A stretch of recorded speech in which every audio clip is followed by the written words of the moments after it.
사도행전 11장 19절에서 26절을 봉독해 드리겠습니다.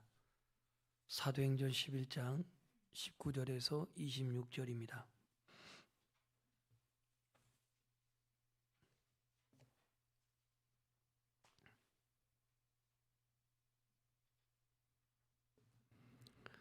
그때에 스데반의 일로 일어난 환난으로 말미암아 흩어진 자들이 베니게와 구브로와 안디옥까지 이르러 유대인에게만 말씀을 전하는데, 그 중에 구브로와 구레네 몇 사람이 안디옥에 이르러 헬라인에게도 말하여 주 예수를 전파하니, 주의 손이 그들과 함께 하심에 수많은 사람들이 믿고 주께 돌아오더라.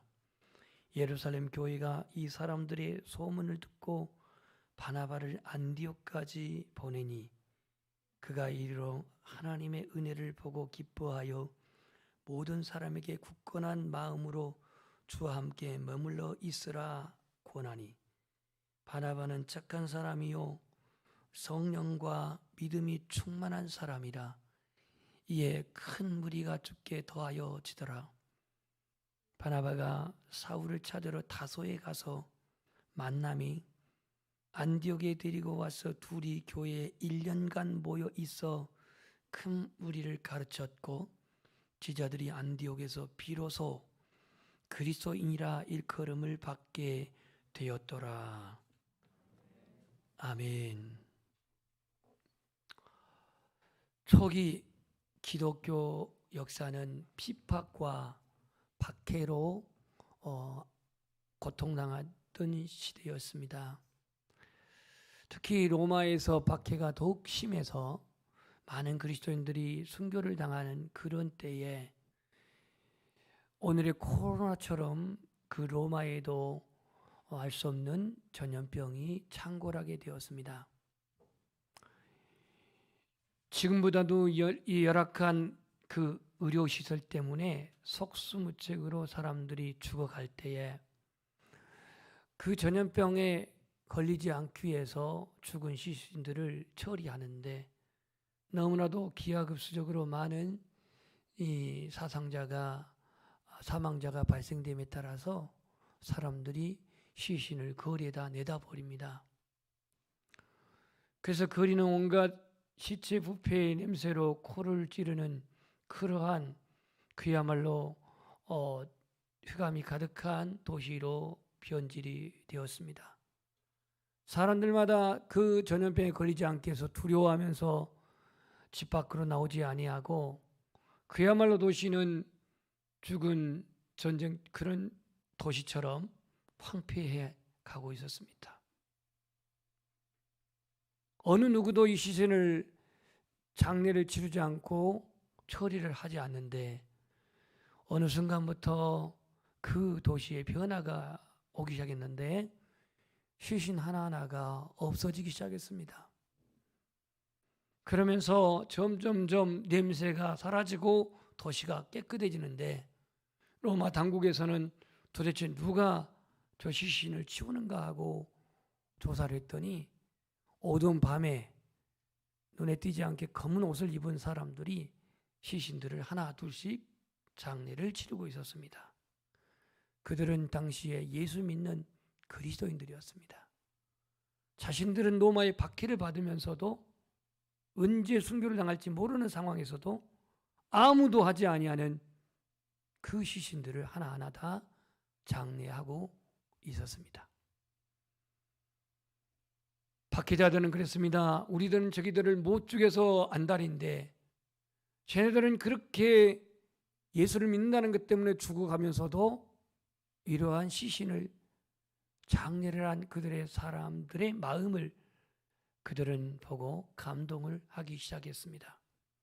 그래서 많은 귀족들이 주님께로 돌아오기도 했고, 또 당시에 많은 귀족의 부인들이 예수님을 믿기 시작했는데, 그것은 그리스도인들이 그만큼 도덕적으로 윤리적으로 그들이 구별된 삶을 살았던 것에 도전을 받고 귀족들의 부인들도 예수님께로 돌아왔다고 합니다. 사도행전 11장의 사건은 스데반이 사도행전 7장에서 순교를 당한 이후에 박해가 대대적으로 일어나면서 예루살렘에 있는 많은 믿음의 사람들이 흩어졌습니다. 동서남북으로 흩어진 가운데에 흩어진 사람들이 복음을 전하기 시작했는데, 오늘 본문 말씀을 보시면은 구브로와 베니게, 안디옥까지, 베니게와 구브로와 안디옥까지 이르러 유대인에게만 말씀을 전하였다 그랬습니다.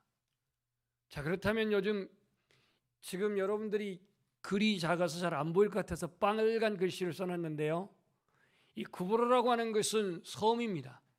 바울이 1차 전도 여행할 때 바나바와 함께 방문했던 첫 번째 섬이 구브로입니다. 여러분 보시죠? 보이죠? 그 구브로 밑에 베니게라고 써 있는데, 베니게는 바다가 아니고 그 페니키아라고 하는, 베니게 바로 옆에 검은 글씨로 써 있는데, 이 페니키아가 성경의 베니게입니다. 식으로 말하면 레바논 지역인데, 이곳에서 흩어진 그리스도인들이 복음을 전한 거예요. 그러니까 저 베니게에서 남쪽으로 내려오면은 약 한 100여 킬로 이상 내려오게 되면, 100여 킬로 좀 더 되겠네요, 예루살렘이 있는데, 이 예루살렘에서 스데반 그 순교가 있었고, 스데반 집사의 순교가 있었고, 이 박해가 심하니까 많은 그리스도인들이 흩어졌습니다. 그래서 일부는 배 타고 구브로로 도망갔고, 또 일부는 베니게로 피신을 했습니다. 이런 사람들이 복음을 전하면서 저 위에 안디옥, 지금으로 말하면 저 시리아 쪽인데, 시리아가 아니라 터키 쪽인데, 이 안디옥에서도 복음을 전했는데, 본문을 보면은 유대인에게만 전했다 그랬어요. 유대인에게만. 누구에게요? 여러분, 왜 유대인에게만 전했을까요?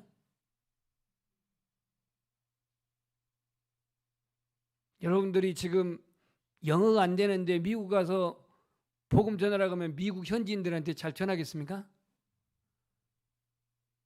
Do you have Jesus Christ? 당신은 예수님을 가지셨습니까?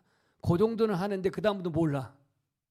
우리가 필리핀 가서 단기 선교하면서 당신은 죄인입니다. 예수님 죄 때문에 죽으셨습니다.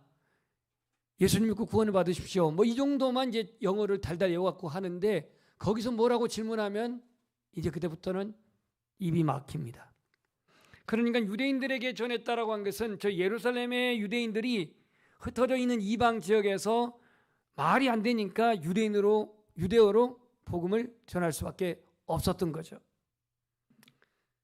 아무튼 유대인에게 복음을 전하면서 안디옥에서도 복음을 전하는 것이 저 안디옥 교회를 세워지게 된 계기입니다. 자, 저 그림 잠깐 좀 정지 좀 해주시고 이따가 말미에 다시 한번 뒤에 결론 그림이 나오니까요. 자, 그러면 이 안디옥에 복음이 증거되었는데 얼마나 많은 사람들이 몰려왔는지, 예루살렘에서 저기 목회자도 없는데, 저기 사역자도 없는데 누굴 보낼까 하다가 바나바를 보냅니다. 바나바. 사도행전 4장 말미에 나와 있는 바나바를 보내는데, 이 바나바가 구브로 사람이고 자기의 전답을 다 팔아서 사도들의 발 앞에 놔두고 주님을 따르게 되었 제자입니다.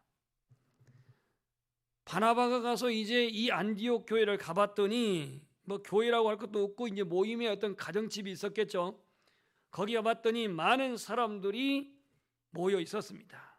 거기 보면은 23절, 그가 이르러 하나님의 은혜를 보고 기뻐하여 모든 사람에게 굳건한 마음으로 주와 함께 머물러 있으라 권하니 그랬어요. 바나바가 가서 이제 안디옥 교회 성도들을 만났습니다. 그런데 너무나도 숫자가 많아요. 자기 혼자는 이거 커버하기가 쉽지가 않아요. 참고적으로 바나바는 구브로 사람이기 때문에 어느 정도, 구브로에서 태어난 유대인이기 때문에 어느 정도 그 당시에 헬라어를 구사하지 않았을까 생각이 들어요. 하지만 교회의 모인 숫자가 많다 보니까 이 바나바는 동역자를 찾아야 했어요. 그 동역자가 누굽니까? 오늘 본문에 바울이죠. 바나바는 성격이 착한 사람이라 그랬습니다. 신앙적으로 성령과 그 믿음이 충만한 사람이라고 했습니다. 그렇지 않아도 바나바가 가기 전에 안디옥 교회는 어느 정도 그렇게 규모가 있었는데 이 바나바가 가가지고 뜨거운 따끈따끈한 복음을 전하면서 더 많은 무리들이 교회를 이루게 되었다 이 말이에요. 도저히 혼자는 감당할 수 없을 만큼, 그래서 동역자를 찾으러 오늘 다소에 있는 사울을 찾으러 갑니다. 그렇게 해서 이제 바울이 와가지고 1년 동안 같이 제자들을 양육하고 가르치고 훈련했더니 더 많은 무리들이 모이게 되었고, 중요한 것은 안디옥에서 비로소 그리스도인이라 일컬음을 받게 되었다 그랬습니다. 안디옥 교회 성도들이 그리스도인이라 칭함을 받게 되었다. 이게 무슨 중요한 일이라고 오늘 설교 제목을 썼을까? 아주 중요한 일입니다.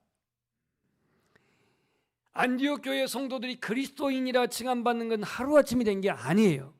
어느 날 갑자기 우연히 된 게 아니에요. 여기에는 과정이 있었어요.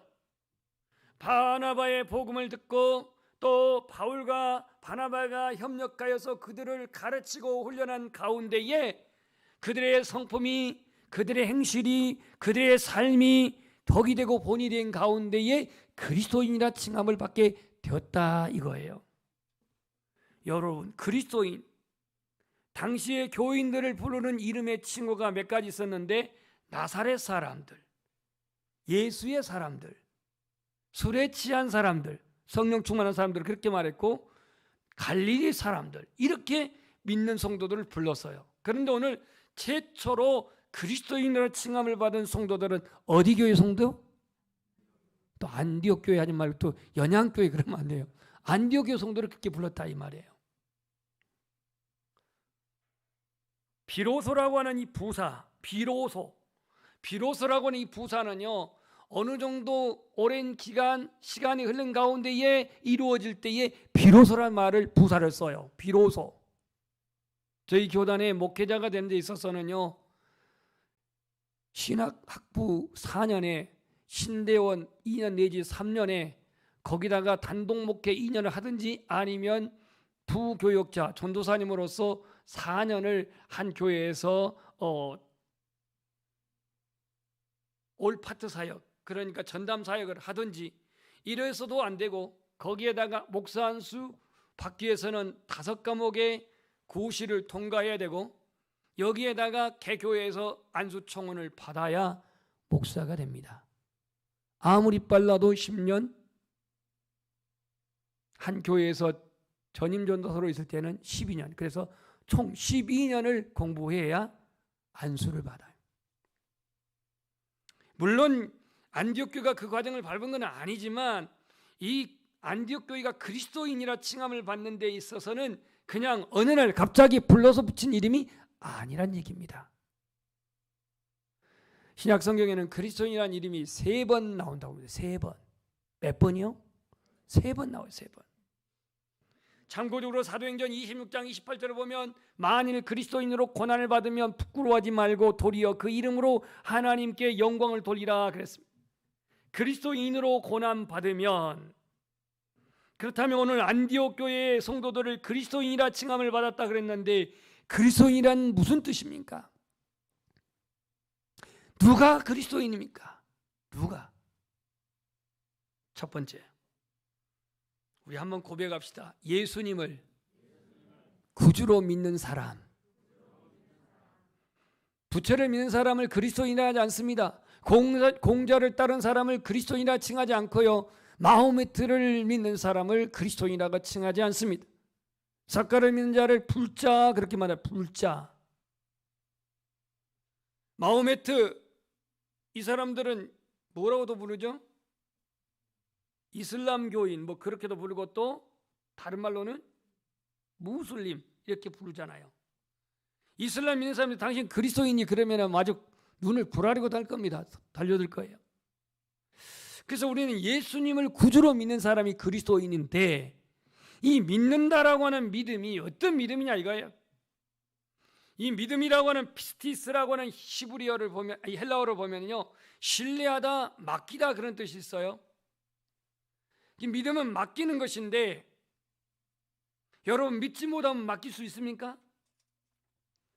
국가에서 운행하고 있는 은행 제도를 보시죠. 은행. 그 은행의 정신은요 철저한 신뢰입니다. 신뢰. 신용의 바탕을 두고 있어요. 그래서 국가가 금융감독이라고 하는 감독을 세우고 이 모든 그 은행들의 감독 제도가 있어요. 돈을 맡기는 그런 은행 제도도 신용이 바탕이 돼요. 그거 안 되면 누가 돈을 맡깁니까?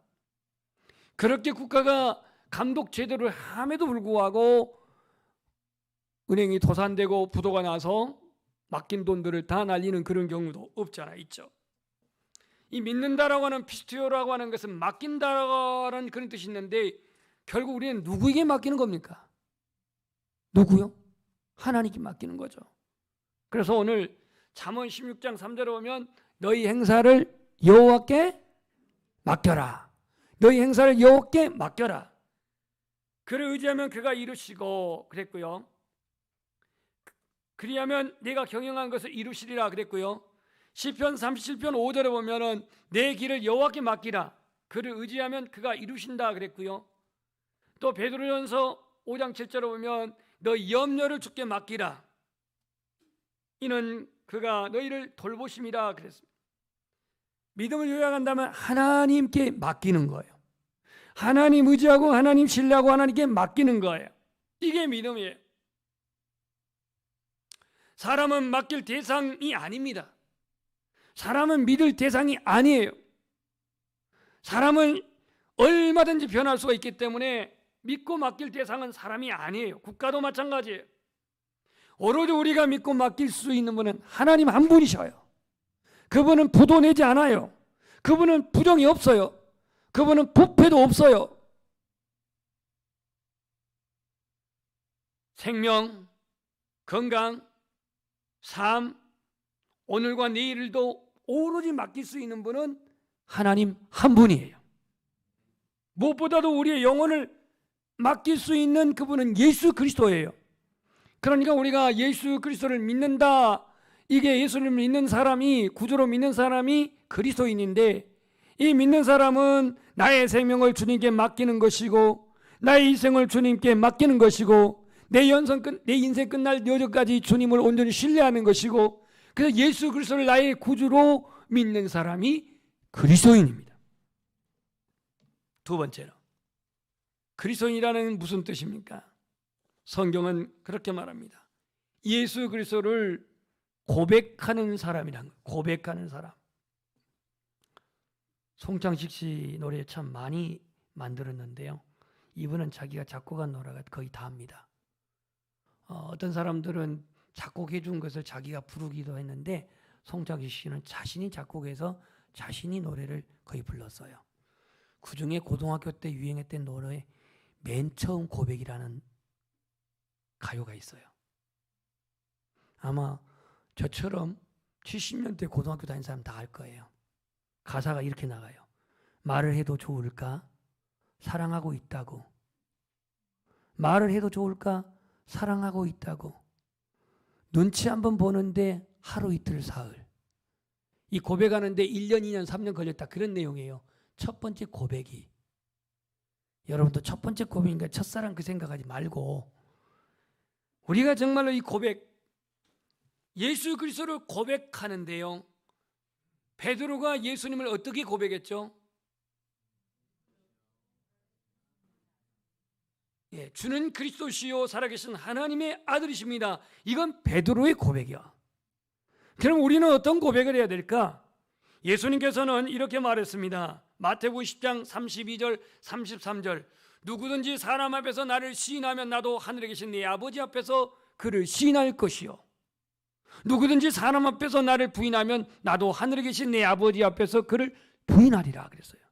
그러니까 우리는 예수 그리스도를 시인하는 데 있어서는 누구든지 everybody 누구든지 어떤 장소 누구 앞에서든지 예수 그리스도를 고백하는 사람이 그리스도인이야.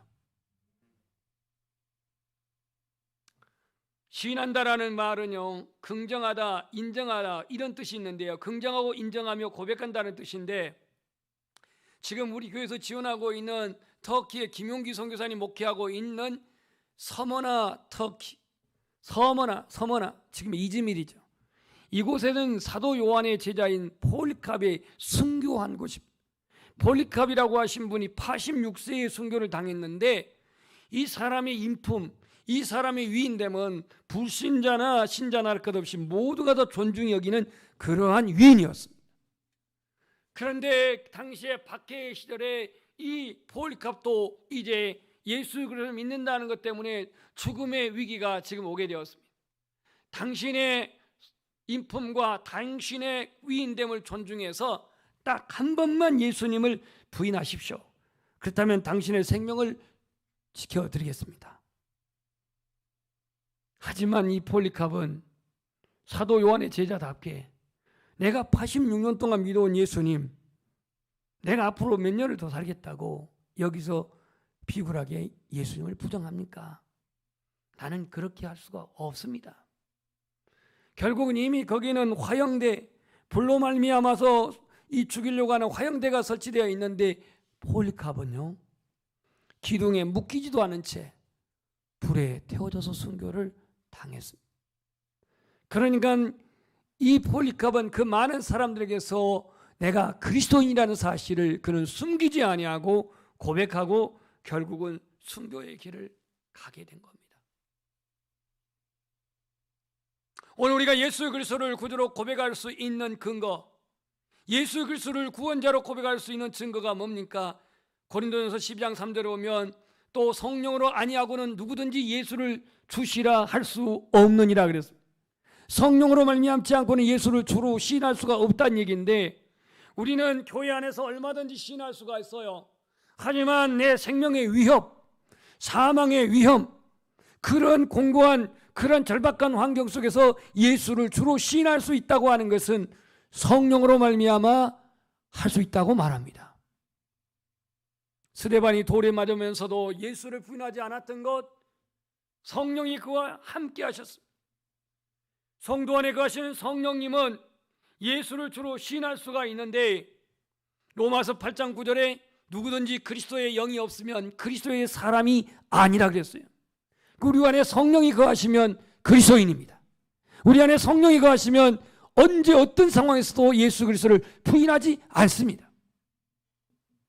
교회 안에서는 신앙 고백에 부담이 없습니다. 어려움이 없습니다.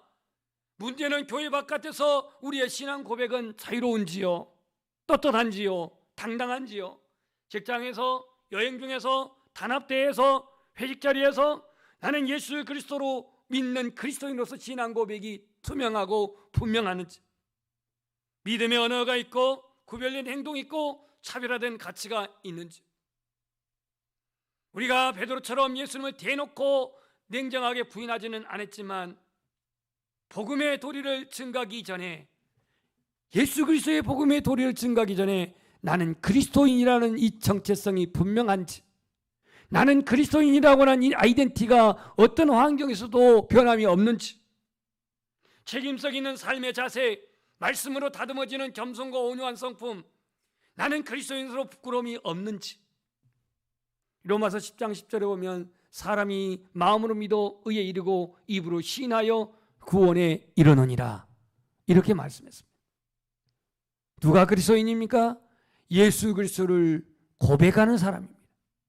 신앙 고백뿐만이 아니라 내가 처해 있는 환경, 직장, 가정, 내가 처해 있는 어떤 사회의 어떤 곳에서도 그리스도를 고백할 수 있는 사람이 바로 그리스도인입니다. 셋째, 예수 그리스도의 삶을 담고 따라가는 사람, 예수 그리스도의 삶을 담고 따라가는 사람입니다. 우리가 예수님을 닮아가고 따르는 삶은 저절로 우연이 되지 않습니다. 제자들은 예수님을 따라가는데 배와 그물을 버리고 따라갔습니다. 오늘 우리가 예수님을 닮기 위해서는 내가 이전에 사랑했던 것, 내가 이전에 정말 애착을 가졌던 것, 그 미련에서 벗어나서 온전히 주님 앞에 내 자신을 드릴 때에 주님을 닮아갈 수 있어. 예수님을 닮아가기 위해서는 온전한 예수님을 바라보라고 말합니다. 바라보라고. 예수님은 말씀이 육신을 입어서 이 땅에 오셨습니다. 그래서 예수님은 친히 말합니다. 살리는 것은 영이니 육은 무익하니라. 내가 너에게 이른 말이 영이요 생명이니라 그랬어요. 영이요 생명이니라. 여러분, 예수님 닮기를 소망하십니까? 그렇다면 우리는 말씀으로 돌아가야겠습니다. 말씀이 육신의 몸을 입고 오신 예수님, 말씀으로 돌아가야겠는데, 말씀으로 돌아간다고 하는 말이 무슨 얘기입니까? 오늘 하나님은 요한복음 4장 23절에 예배자를 찾으신다 그랬죠. 아닌가요?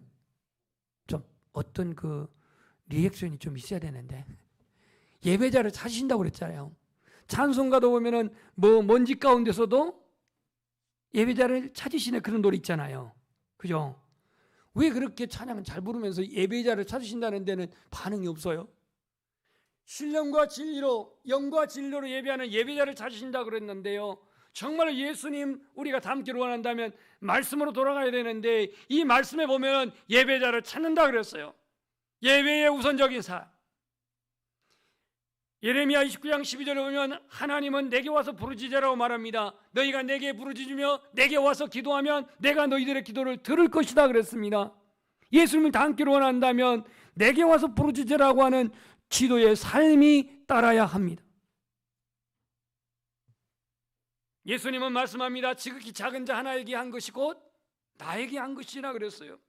이것은 곧 말씀을 듣고 실천한 사람, 이 하나님 말씀을 듣고 실천한 사람이 될 때에 그대로 따르는 사람이 곧 그리스도인입니다. 그리스도인. 마지막으로 그리스도인은요, 우리 한번 마지막이니 고백합시다. 자기 십자가를 지는 사람. 자기 십자가는 도대체 뭘까? 자기 십자가. 자기 십자가니까 나는 성가대 서는 것이 자기 십자가고, 나는 교회 청소하는 것이 자기 십자가고, 나는 안내 서는 것이 자기 십자가고, 물론 그것도 십자가일 수 있어요. 사명이니까. 근데 그 이전에 자기 십자가는 뭐냐면요, 내가 죽는 거예요. 내 고집이 죽는 거고요, 내 주장이 죽는 것이고요, 나의 철학이 죽는 것이고요, 내 안의 경험, 내 안의 자기의, 내 안의 옛사람의 자기 구습, 이것이 죽어지는 것이 자기 십자가를 지는 거예요. 우리는 얼마든지 내 자아가 죽지 않고 구습이 죽지 않고 내 고집과 아직 내 의가 살아있는 가운데 봉사할 수 있어요. 충성할 수 있어요. 헌신할 수 있어요. 그러나 그 이전에 십자가를 지는 것, 예수님은 골고다에서 십자가를 지고 죽으셨잖아요. 그러나 주님은 우리에게 죽으라고 하지는 않습니다. 십자가를 지라고 했지 죽으라고 하지는 않았어요. 그렇다면 우리가 죽어야 되는 부분은 십자가를 지는 삶에 내 고집, 내 주장, 내 의, 내 자랑, 내 구습, 지난날의 어떠한 그 버리지 못한 습관, 이 모든 것들이 죽어지는 게 자기 십자가를 지는 거예요. 자기 십자가는 육체적인 죽음이 아니라 예수님을 따르는 헌신된 삶이라고 할 수가 있습니다. 자기를 철저히 못 박히는 것이 십자가를 지는 것입니다. 코로나19가 장기화되면서 세상은 세상대로 더 강팍해지고 교회는 교회대로 움츠러들어서 이 생동력 있는 신앙이 현저하게 약해졌습니다.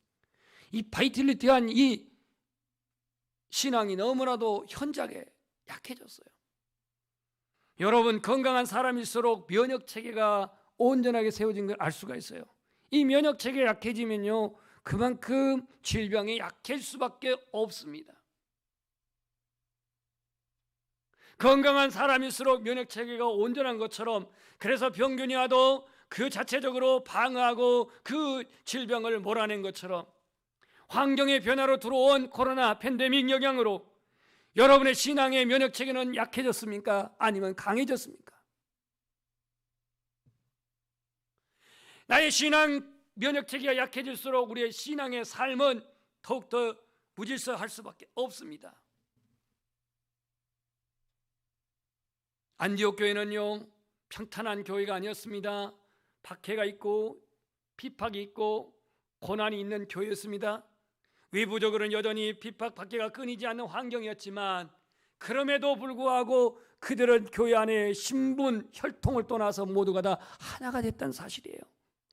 13장 보면 안디옥 교회를 소상하게 소개하고 있는데 거기는 왕족도 있고 천민도 있고 교사도 있고 선지자도 있고 바나바 선배도 있고 바울 후배도 있고 선후배 왕족 친족 왕족 천민 할 것 없이 모두가 다 하나가 된 교회 공동체가 안디옥 교회였어요. 차별이 없이 신앙의 공동체를 이룬 안디옥 교회. 영적인 두 거장인 바울과 바나바를 성교사로 파송할 만큼 건강한 교회 안디옥 교회. 이 교회의 성도들을 최초의 그리스도인이라 칭하게 되었다 이거예요. 이탈리아의 평민 출신인 크리스토퍼 콜럼버스는 아메리카 신대륙을 발견한 사람. 이 사람이 1492년 8월 3일 금요일 8시에 산타 마리아를 타고 이제 항해를 시작합니다. 이 사람이 그 신대륙을 발견한 것은 발견하기 위한 것이 아니고 이 사람의 꿈은 뭐냐면 황금에 눈이 먼 사람이었습니다. 돈을 벌기 위해서, 황금을 벌기 위해서, 모으기 위해서. 그래서 이 모든 배가 출항하는 데 있어서 그 뒤에서 후원을 하고 그 뒤에서 모든 자금을 대는 사람이 스페인과 또 한 나라가 있었는데요. 그래서 얻어진 그 수입의 8에서 8분의 1을 자기가 먹고 8에서 8분의 1을 자기가 먹고 나머지는 자기의 뒤에 그 모든 경비를 대주는 그런 스페인을 이렇게 또 갚는 그런 조건으로 항해를 한 겁니다. 크리스토퍼라는 이름은 이런 뜻입니다. 그리스도를 마음속에 간직한 사람. 누구를 마음속에 간직한 사람? 그리스도를 마음에 간직한 사람이 크리스토퍼예요. 이름이 크리스토퍼 콜럼버스인데 자신이 온통 마음속에는 황금으로 가득 차 있고 물질로 가득 차 있고 이러한 정말로 삶이 그는 편할 리가 없었습니다.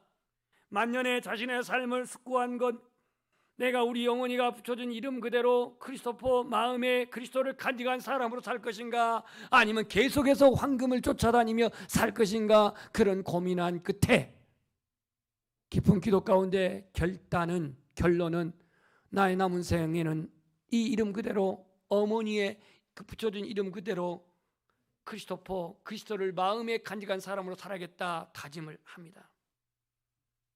그가 14년 동안만 그 이름 부끄럽지 않게 크리스토퍼 콜럼버스였다고 그는 유언으로 남깁니다.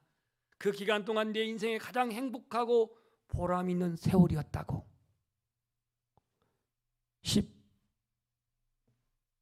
14년 동안만 크리스토퍼 콜럼버스로 살았다고. 결론입니다. 1914년 8월 15일 빵! 다 아시죠? 이렇게 말하면 좀 당황할 것 같은데요. 1974년 8월 15일은 광복절이잖아요. 광복절 날 서울 남산에 있는 국립극장에서 박 대통령 기념사에서 뻥! 권총 사건이 터졌죠. 이 사건에 대해서 저는 제 이름에 흠집이 났어요. 성은 다르지만 이름은 똑같아요. 한문도 똑같아요.